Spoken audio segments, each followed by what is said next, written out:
Okay, the solution to this problem. It's just a simple free capture. Knight takes free bishop. Nothing special about that.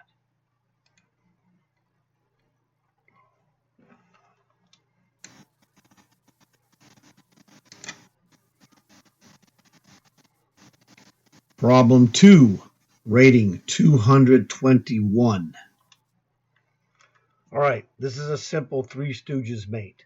You'll see the pawns in front of the king at h2, g2, and f2. When rook goes to e1 here, rook goes to e1 right here where the cursor is located, that is a checkmate.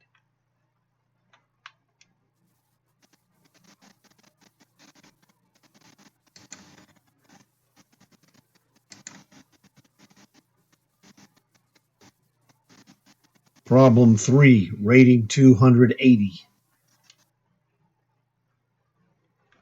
All right, that is a simple one. That is black takes the free, it's just a free queen, free piece capture. Queen takes free queen on d4. That's how my dad would say it. So it's just a free piece capture, however you want to call it.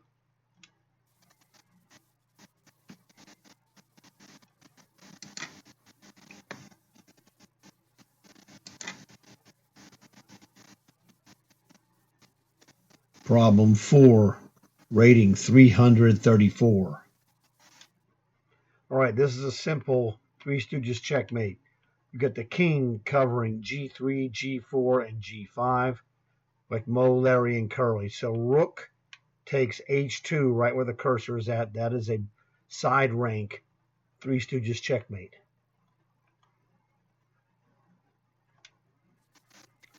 You know, you could call it a back rank mate, but it's really on the side of the board. It's the same difference.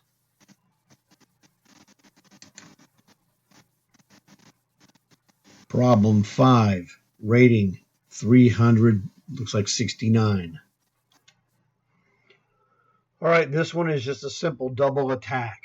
We have a battery with rook and queen. Queen takes free knight. That is checkmate. So you could say checkmate, you could say a battery attack, you could say a double attack because you have two pieces. The battery represents two attackers versus one defender, the king.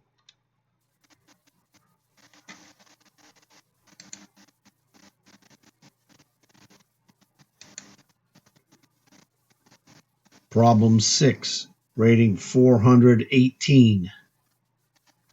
This is a real simple double attack. Queen takes f7, checkmate. Problem 7, rating 464. This is a simple ladder checkmate. Rook to a8 is checkmate because you have a fence rook over here on h7.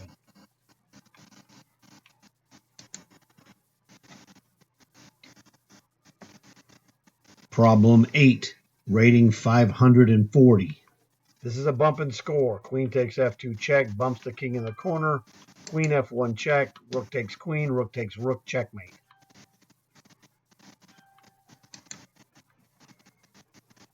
Problem 9, rating 578. Simple, unblockable diagonal, queen h5 check, followed by queen f7 checkmate.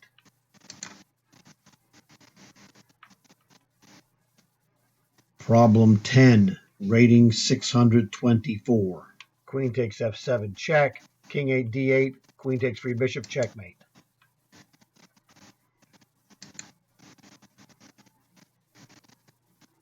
Problem 11, rating 688. Rook to e1 check, rook takes rook, queen takes rook check, rook f1, queen takes free rook, checkmate. Just a back rank check. Problem 12, style. Rating 715. This is queen takes h6 with an unstoppable checkmate.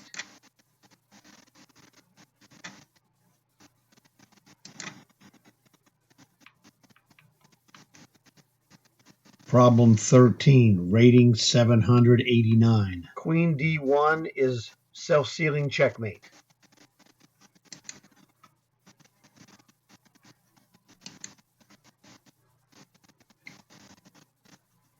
Problem 14, rating 843.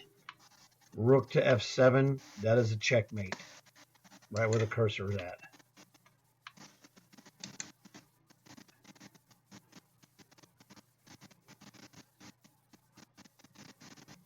Problem 15, rating 882. Okay, this one is a bump and score. We're going to go queen to h6 check. The king is stopped because we have a fence rook here on e1. So king g8 is forced, and then rook takes free rook. That's just checkmate.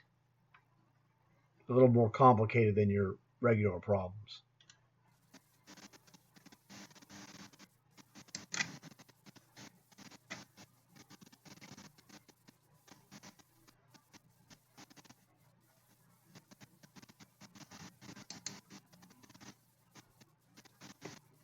Problem 16, rating 914.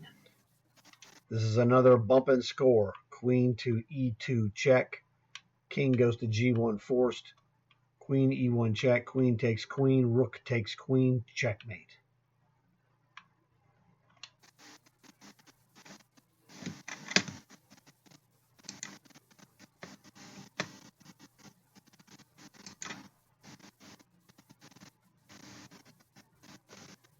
Problem 17, rating 970. This is queen to f4. It's just a checkmate. Queen corner checkmate.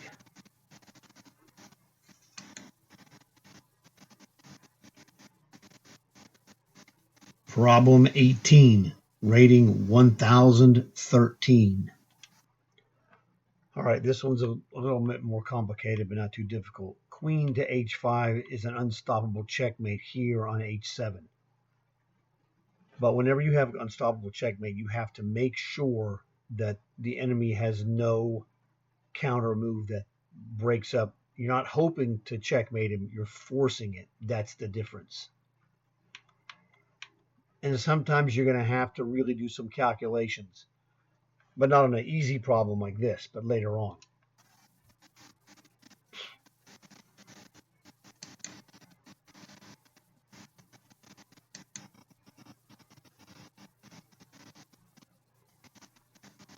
Problem 19, rating 1069. All right, this is a pretty clever one. This one is a smothered mate for all intents and purposes. Notice the queen guards the d7 and f7 escape squares for the king. So a check with knight f6, that is just a checkmate. And I'm showing you this here so you can visualize it in your own brain using your eyes to look at the board. And one of the things that helps you with these problems is that this builds up your skill of using your eyes and brain to visualize inside your mind how this checkmate is occurring. It's such a valuable skill.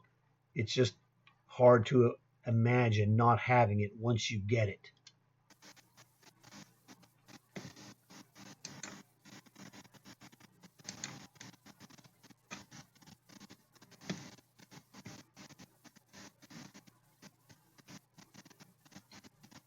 Problem 20, rating 1133.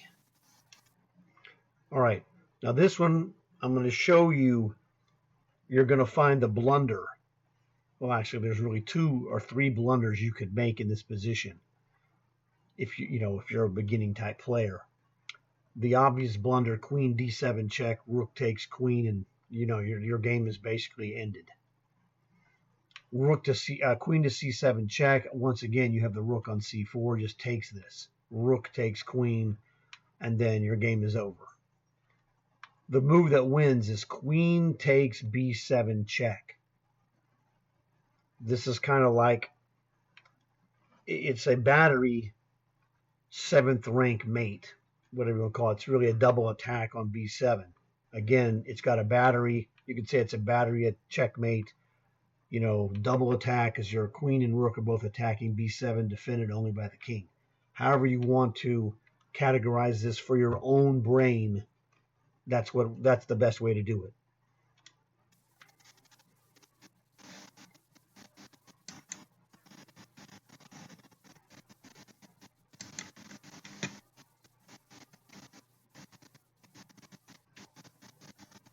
Problem 21, rating 1153.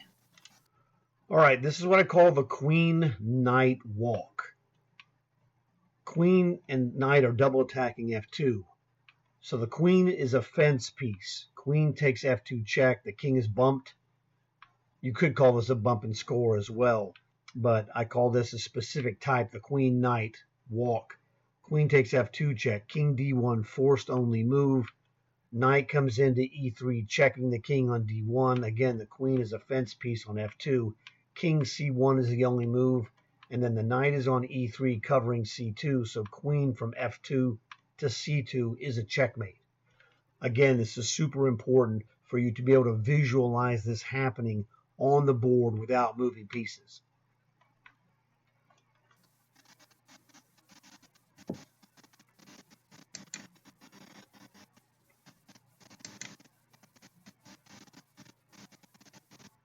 Problem 22, rating 1241. All right, let me see. What is the deal with this guy? This one. This was another unstoppable checkmate. Notice the Queen is pinning this bishop. If we play bishop to G3, that bishop cannot be defended. A knight on F3 would defend it, but no knight can get there. The Queen, if it was on G1, could defend it, but the Queen cannot. It's on a white square, one knight move away. So simply bishop to G3. It doesn't matter if he had a crazy check that you would just stop, take the piece, or interpose, or whatever. He's going to run out of checks. Whenever he runs out of checks, which he doesn't have any checks here, it's over. There's nothing he could do.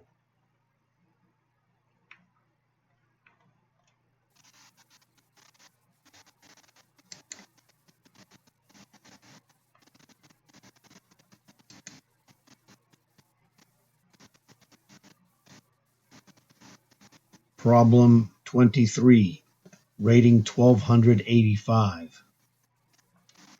All right, this is a really good one. Very powerful stuff that I'm going to show you. Now here we have a knight has forked our queen and bishop. Normally you'd move, and where you're going to lose this piece or whatever. But look at the restriction of the king. What if we hit him with bishop F2 check? No problem. King E2 forced only move. Well, we have this light square bishop that comes up. And this is where you see the dark square pieces own this diagonal, and the light square bishop is going to play bishop A6, checking the king. The only move that stops it is C4, but this is an unblockable diagonal, so bishop takes C4, and that's a checkmate. And again, this is very important to see this in your mind and understand how this is working.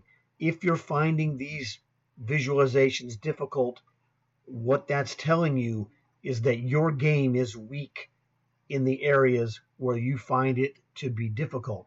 And so you're getting the benefit of going, oh, I'm not good at visualizing my moves. That's a weakness. And this is showing you that's a weakness that you can correct. It's all in your willpower. Do you have the willpower to correct it? If the answer is yes, you're going to be a better player. If the answer is no, well, I can't help you.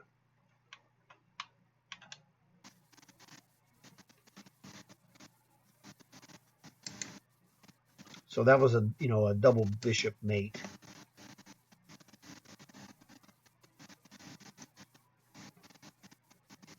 Problem 24, rating 1347.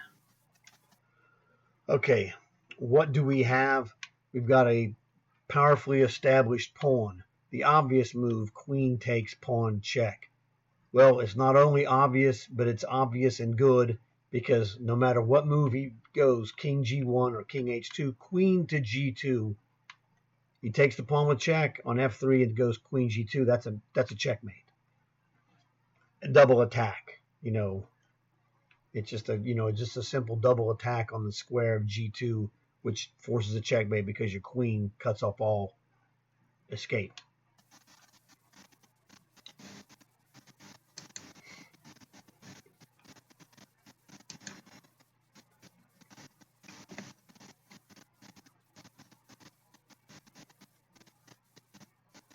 Problem 25.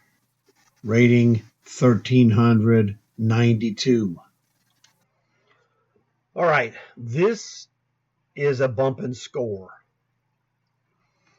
Now, the bump and score is different than some of my other bump and scores where you go, you check, it goes to the corner or moves over, and then you go down to E1 and checkmate, and that loses. Queen to E1 check, double question mark, rook takes queen.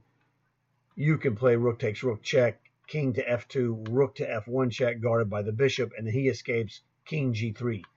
The move that wins here is the hesitation check. Queen to E3, and what the hesitation check does is it sets up a Zugzwang, or if you've seen it printed but never spoken, it's a German word, and it's in English the letters would spell out what you would pronounce as Zugzwang, okay, but the correct pronunciation is German. So the Zugzwang means bad move or move that's bad. Queen E3 check. His king has to go to the corner, and then we go queen to E1 check. So we're setting up the bump and score. We go backwards from E2 to E3 to bump, and then we score on check on E1 like normal. Queen E1 check, rook takes queen, rook takes rook, checkmate.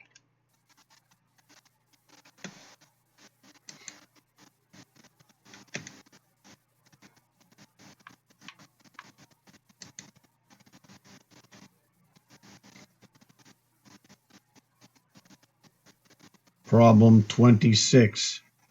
Rating 1423. This is known as the Philidor legacy because it was this position, this tactic was first recorded as being performed by Philidor, a French master, who was the default world champion. They didn't have a world championship, but he was the most notorious winning player of chess in France in the 1700s. The move here is a double check, knight to H3. The knight checks him. He can't be captured by the pawn because the queen on A7 is also checking. So king G1, H1 is forced. Queen goes now to G1, guarded by the knight on H3. So rook takes queen is forced, and then knight goes to F2, and that is a checkmate. And like I said, it was the player's name was Philidor. Now the exact position is irrelevant. It's the theme of playing the knight double check, forcing the king to the corner, smothering him, queen G1 check, and then smothering with the mate on the knight on F2. That's why it's called the Philidor's legacy. He, showed us the sequence of moves. The position will change from game to game, obviously.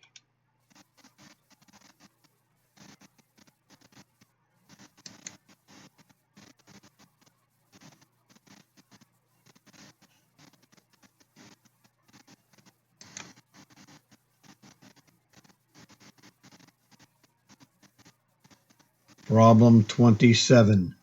Rating 1485. Okay.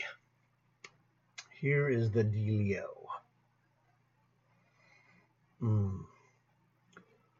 Yes. Double check and make sure I got this right. Aha. The Crusher. Yes, the Crusher here, it's, your queen is under attack by this bishop, okay?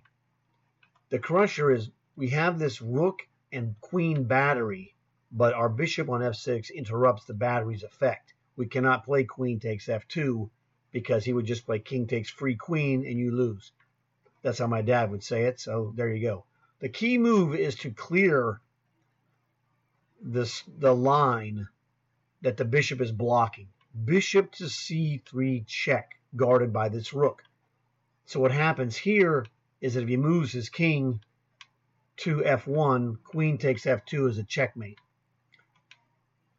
If he takes the bishop, queen takes f2 is a check, followed by rook takes queen on c3. So bishop to c3 check wins in every variation. This is what makes this one a little bit more difficult. You have to see further. You have to see that this bishop check, queen takes bishop, doesn't work. And you don't take his queen with rook takes queen because he takes your queen. You hit him with the in-between check because what this is really called is a clearance move. We're clearing this line so that the rook and queen battery is effective. So bishop c3 check is a clearance move. That's what this tactic would be properly named. It is a clearance move. And they're kind of rare, and they're pretty obvious once you see it and have it explained like this.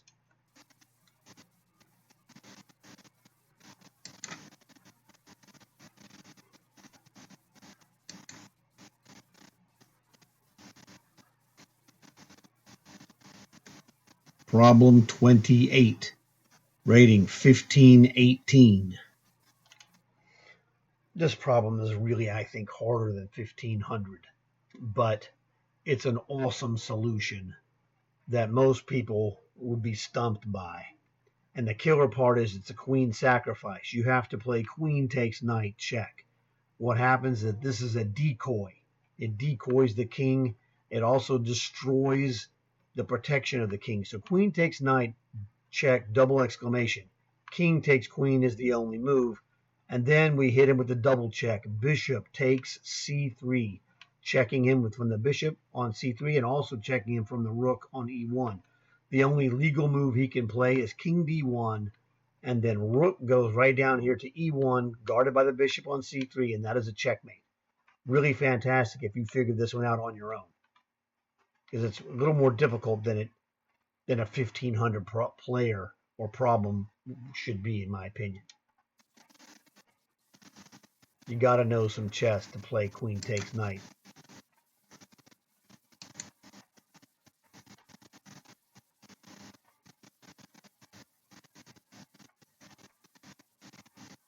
Problem 29, rating 1559. Okay. Yeah, this one was interesting because I saw these deflection ideas with bishop to h2 check, followed by queen takes f1. That gains you nothing. I saw queen takes f1 check, but there's no follow-up with a rook that goes to the back rank to checkmate him, so that fails. And then I realized we do have a mate threat. This bishop hits an unguarded h2 square. So the move that wins here is queen to e5, threatens checkmate on h2. It also threatens queen takes free rook on a1. So it's a queen fork or double attack with queen to e5, and he's done.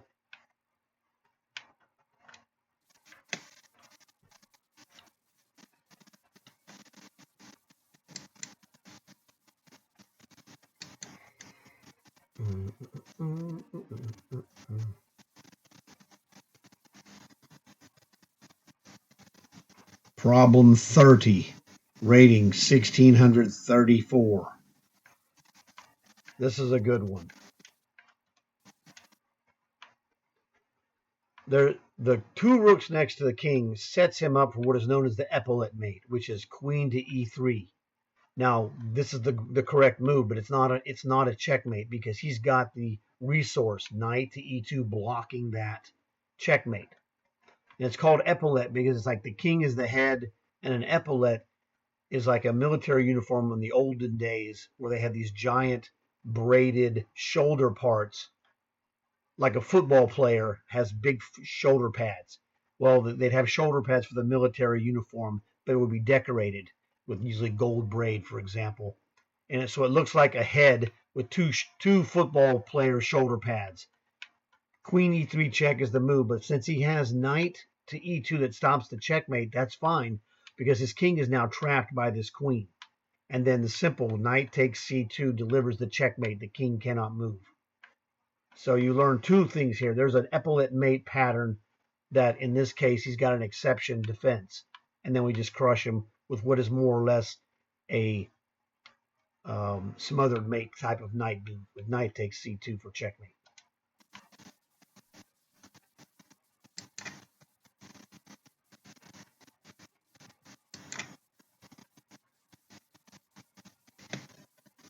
Problem 31, rated 1694.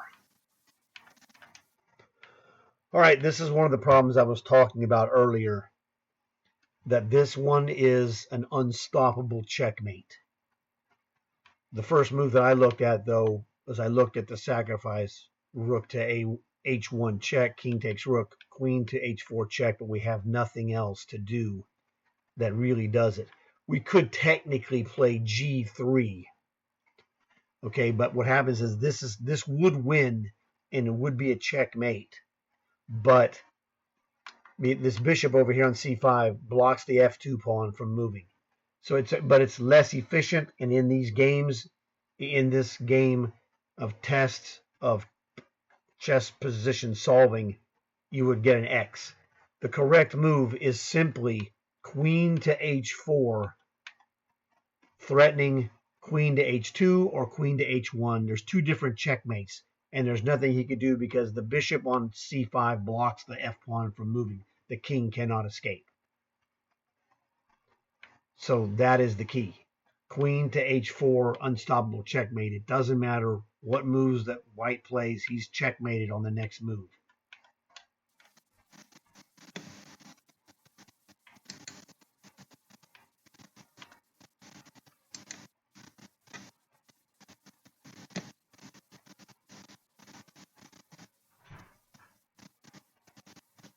Problem 32, rating 1725. Okay, this is a real simple problem, or difficult depending on your end game studying. If your end game studying is good, then you realize that if you play g5 as black, pawn going to g5, the pawn going to h4 will create an outside passed h pawn that will queen, and it's game over. So the move is g5, and it doesn't matter what white does. Basically your next move is going to be h4. If he takes it, you recapture. G takes h4. If he doesn't capture, you just go h3. So it's just unstoppable. It's a passed pawn is the theme that you would call this, because it's an unstoppable queening on h1, winning for black.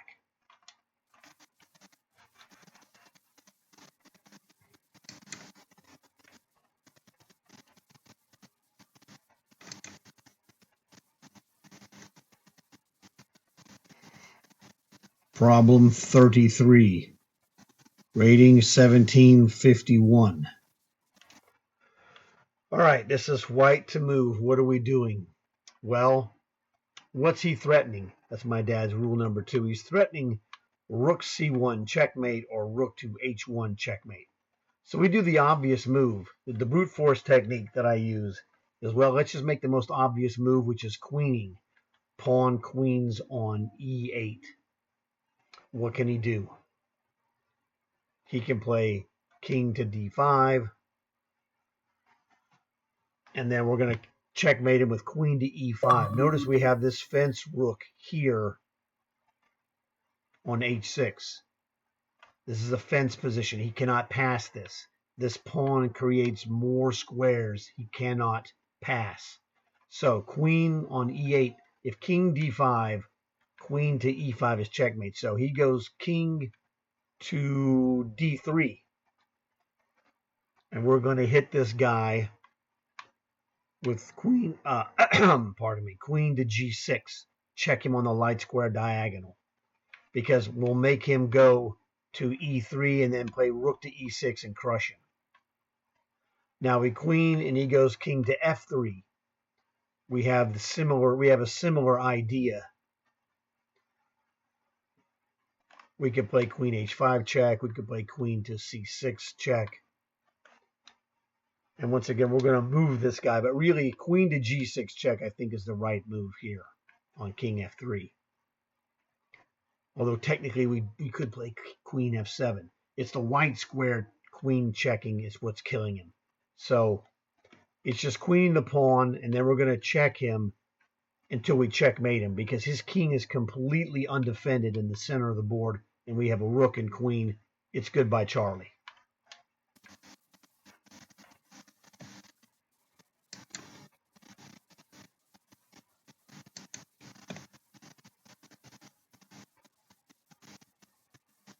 Problem 34. Rating 1839. Okay, here once again, we have to look and see what's he trying to do to me.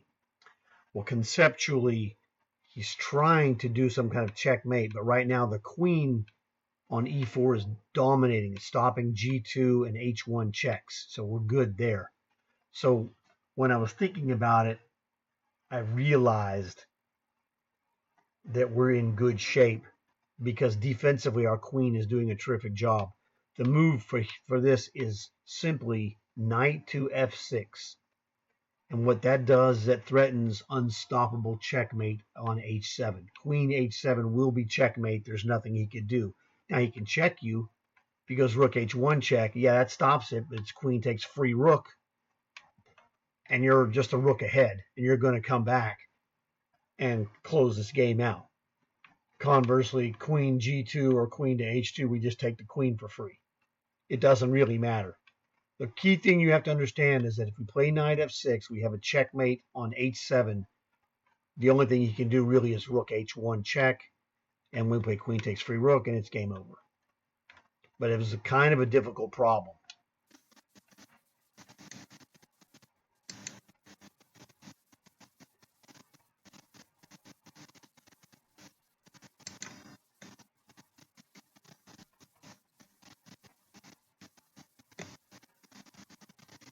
Problem 35, rating 1889.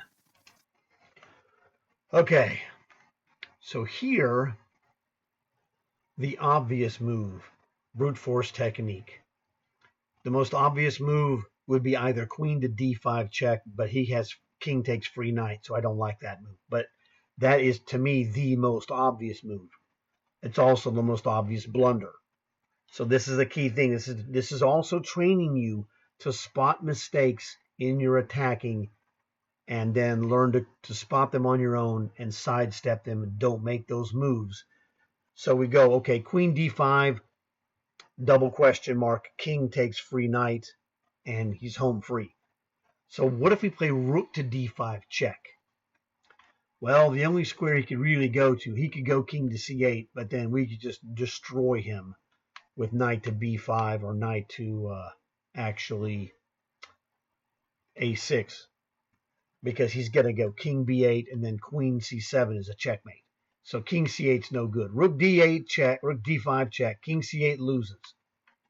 Rook d5 check. The only other move is king e7. Well, notice how this knight guards this pawn. So we can switch our queen from light squares to dark squares by going queen to c5 check.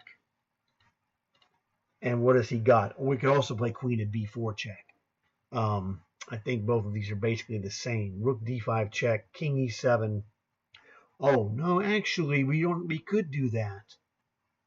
But rook d7 checkmate is actually the best move. Although queen c5 is also checkmate, right? Rook d5 check, king to e7. And knight, yeah, we guard the back rank.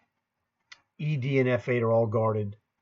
d7, f7 are guarded. So rook d7 is checkmate, and queen to c5, they're both checkmate. So that's two different checkmates. That's fine.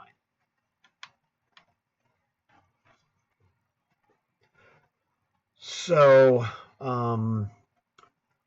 technically you would call this pursuit, is what it's called in the FIDE book of tactics. Pursuit means repeated checking. So, check and check and check. I call it the momentum of check.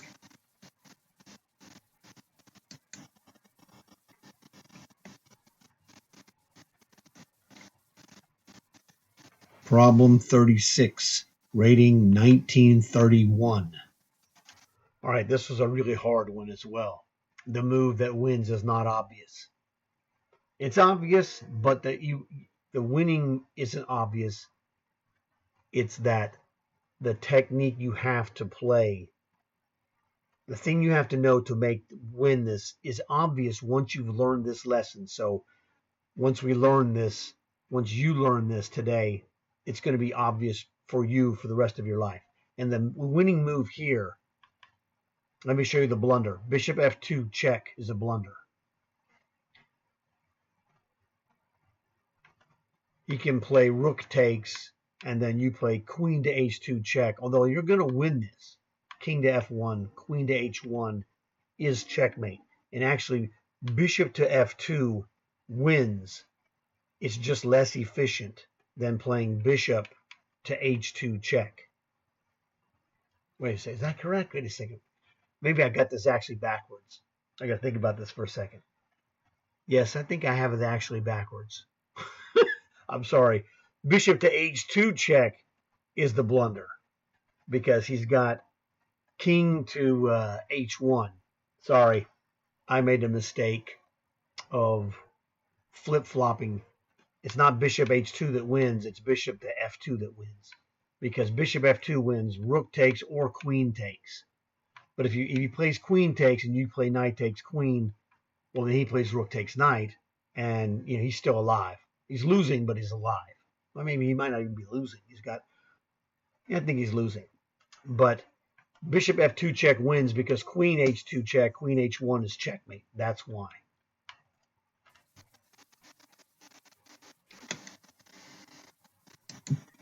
That's really funny. I'm making this 2 days after I made the video, so I don't remember the exact sequence of moves. Problem 37, rating 1984. Okay. The tactic that you have to see is that there's a knight fork on g4. And that's what you have to look at. This is the key tactic is a double attack. All right, knight fork on g4. The key question is, do you play knight to g4 immediately, or do you play bishop takes h6 first? And you might be wondering, well, gee, why would you do bishop to h6? Well, let me show you. The brute force technique is how I solved this problem. I saw the knight to g4 fork. The fork here on g4 is forking f2, which forks both rooks, and it forks f2 and the bishop. However, if you play knight to g4, he can just retreat bishop to e3, gets the bishop out of dodge, meaning danger, and puts it on e3, defending the key square of f2. So if we don't take his bishop is the prime defender by bishop to e3, double exclamation. It's not a hard move to find, but it's double exclamation because it just wins the game outright. It's just winning. So we take the bishop. Bishop takes bishop. And if he plays queen takes bishop, when you play knight to g4, visualize this. His queen cannot defend f2. The queen on h6, if it goes to h4, our queen covers that square, so queen takes free queen. That's no good. If he goes queen to e3 guarding f2, we go knight takes queen. That's no good. If he goes queen to f4 guarding f2, we go pawn takes free queen.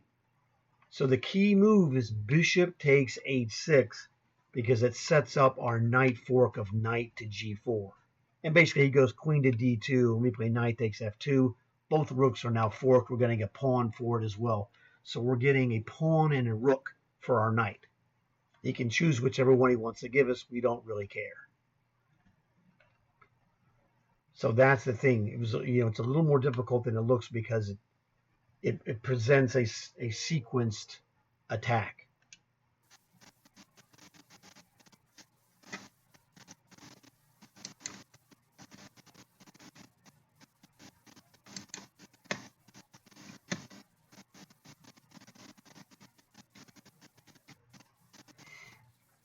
Problem 38, rating 2047. Okay. Brute force technique, again, is just awesome. Play the most obvious move. Well, to some people, the most obvious move is queen to f2 check. To others, it's rook to f2 check. So you have to go and do your homework and visualize this. Queen to f2 check. He's forced to play king to h1. Now we can play queen to f3 check, but we're not really making progress, because the only piece that can check him if he goes to h1 is the queen. So queen to f3 check, king to g1, queen to f2 check. You can't go to g3. His queen guards it from b8, right? So queen f2 check, king h1. And if you go back to queen to f3 check, we'll run into some problems. So we look at this. I don't like queen to f2 check. It's not working. Rook f2 check.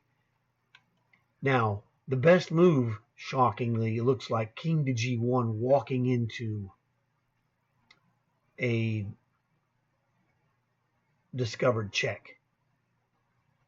What makes this so devastating is that we play like rook to d2 check, and that his king is stuck on the back rank because the rook, the discovered check, by putting rook to d2, the rook is now a fence, and he can't cross the second line. So he plays king h1, and then we just hit him with queen takes h3, and then queen to g2 is checkmate. Or again, rook f2 check, king h1, rook to d2 check. That's actually all he's got, right? I'm sorry. Check. If he goes to h1, we play queen takes h3 is checkmating on g2.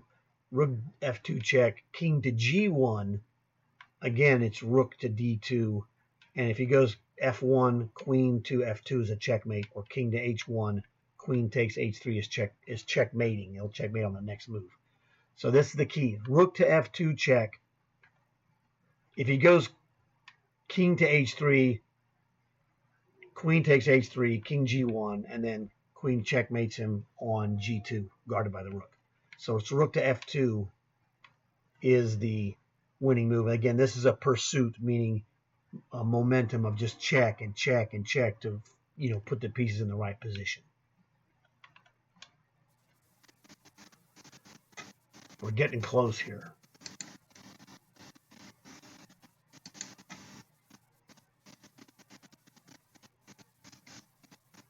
Problem 39, rating 2095.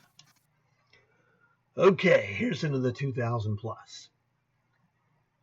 Now, his king is wide open, as you can see. And this turns out to be a ruse.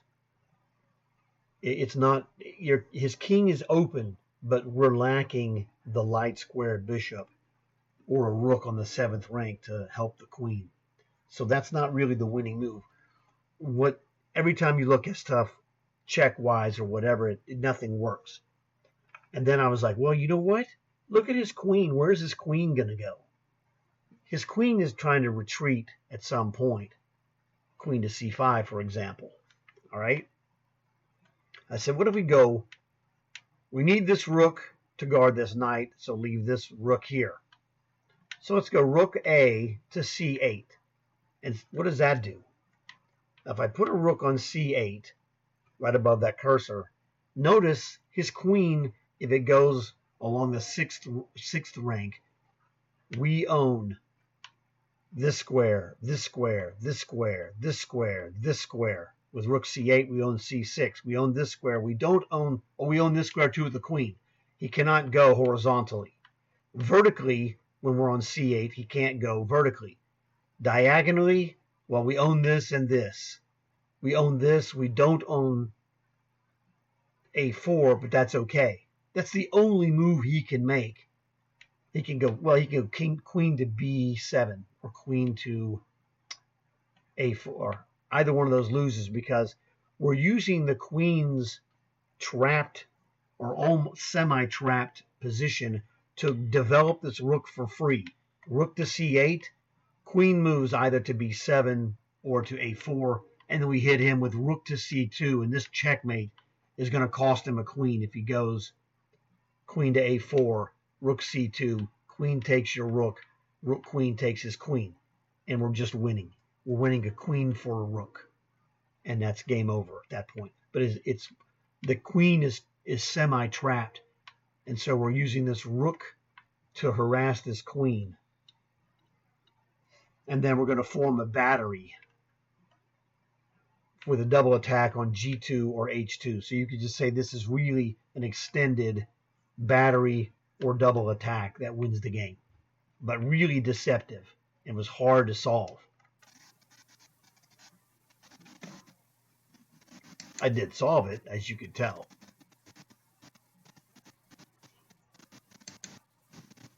All right, now we're on the last problem. Problem 40, rating 2144. Okay, this is another test of endgame. And the key thing is, well, first question is, what's he trying to do to me? He checked me. He forked my rook, that jerk. So you see this guy forked my rook and my king with knight f6 check.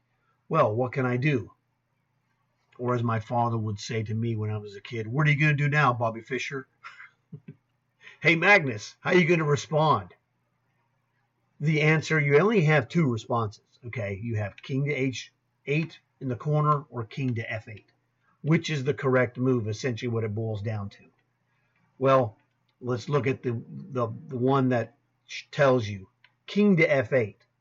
Now, this is a goofy problem in the regard that if you take the less efficient path, even if it's still winning, it'll count as an X.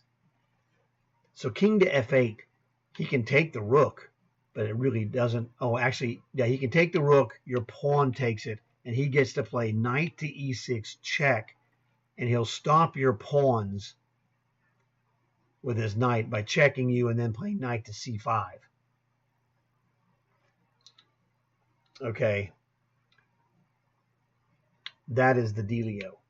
So king to h8 is the correct move, because what happens here, notice that the king is here, the g7 knight cannot check you because it cannot go to a square where my cursor is. There's no white square here, which that would be hi. It'd be i6 check. Knight i6 doesn't exist.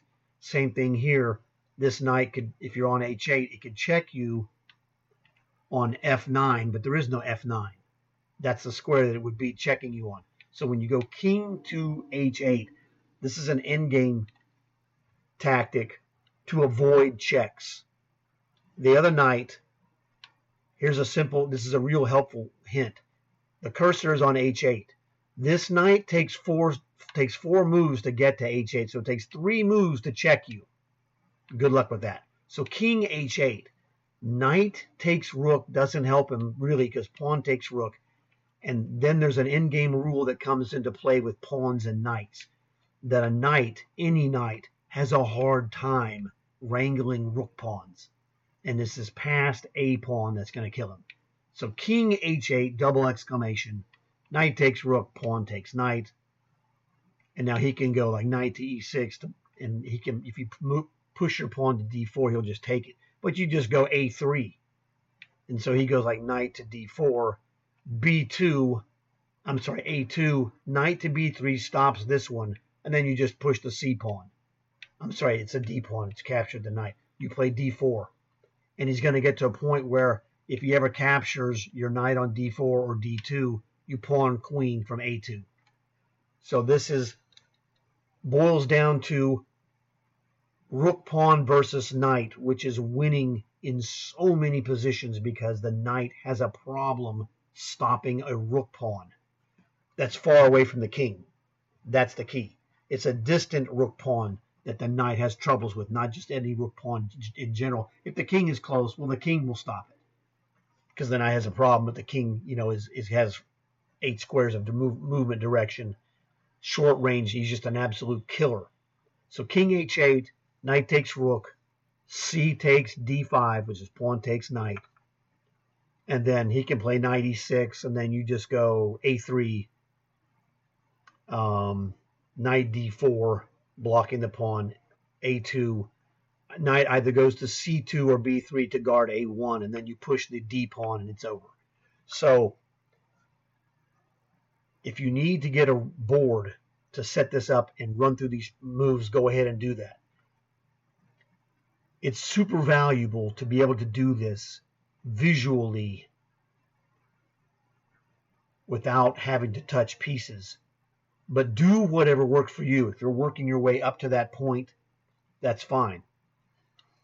So you have to take some initiative on your own and interpret my ideas that will help you in the ways that works the best for you.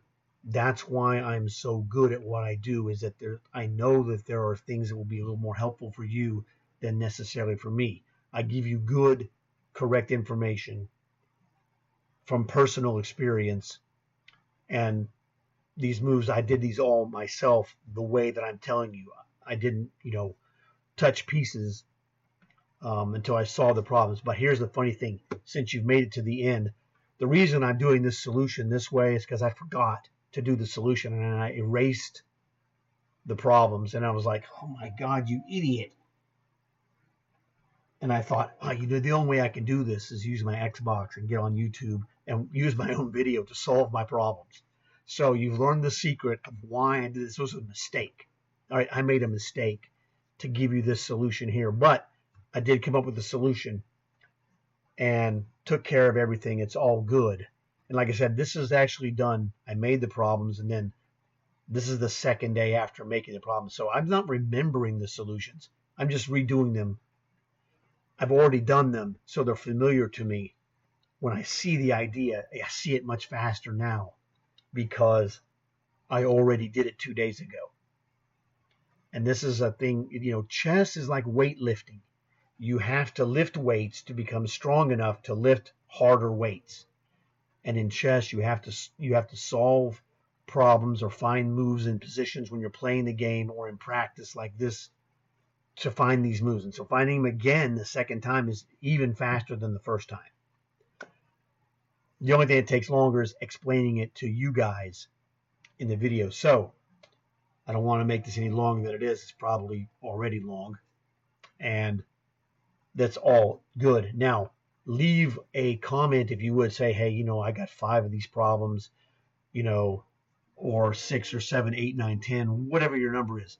The key thing is in chess, the secret is you're looking for the bad moves to show up. Meaning, whenever you're playing a chess game and you lose, you need to go and find the bad moves because those will help you get better. The good moves don't help you get better. They just make you feel good that you won because it feels good. I'm telling you myself. Had a great game today. I'm making a video of it so you guys will see it. If you want to find the bad moves, you want to find the problems you missed. Oh, I didn't see that move. Okay, it makes you stronger. You want to find the bad moves, get it out of your system, and go, okay, I see I could have done this, X, Y, Z, whatever, and I'm going to do this. I'm not going to make that mistake again. You want to find them. The more mistakes you find, the faster you get better. That's the secret. All the time you look at these videos, you see these guys are editing their videos and what have you to make it look like they're more perfect than they are. I'm not perfect. I got really good because I'm not perfect. And I use my imperfection to make me better. And that's the secret. If you don't use your imperfection to make you better, it's harder to get better. So thanks for watching the video. Tell your friends. Look forward to seeing you again in another video, especially that game that I played against this master was awesome. So I'll see you guys later. Thanks for watching. And as always, like and subscribe.